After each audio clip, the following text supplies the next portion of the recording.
Welcome to my YouTube channel. ഇന്ന് നമ്മൾ ഉണ്ടാക്കാൻ പോകുന്നത് ആപ്പിൾ മാംഗോ ഷേക്കാണ്. ഇതിനായി നമുക്ക് ആവശ്യമുള്ളത് പഴുത്ത ഒരു ആപ്പിളും പഴുത്ത 2 മാങ്ങയും പിന്നെ 5 കാഷ്യൂനട്ടുമാണ്. പിന്നെ അമൂലിൻ്റെ മിഠായി മേറ്റാണ്.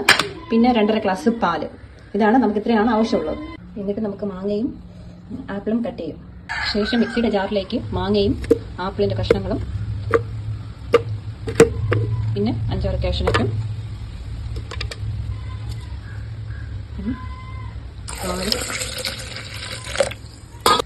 2 സ്പൂൺ പഞ്ചസാര പിന്നെ അമൂലിൻ്റെ മിഠായി മേറ്റ് അതും കൂടി ചേർത്ത് കൊടുക്കുക. മിക്സിയുടെ ജാറിലിട്ട് ഇതിന് നന്നായിട്ട് വളരെയധികം സ്വാദിഷ്ടമായ ആപ്പിൾ മാംഗോ ഷേക്ക് റെഡിയായി. വളരെ സ്വാദിഷ്ടമാണ്. കഴിച്ചു നോക്കിയിട്ട് അഭിപ്രായം രേഖപ്പെടുത്തണം. പിന്നെ സബ്സ്ക്രൈബ് ചെയ്യാനും മറക്കണ്ട.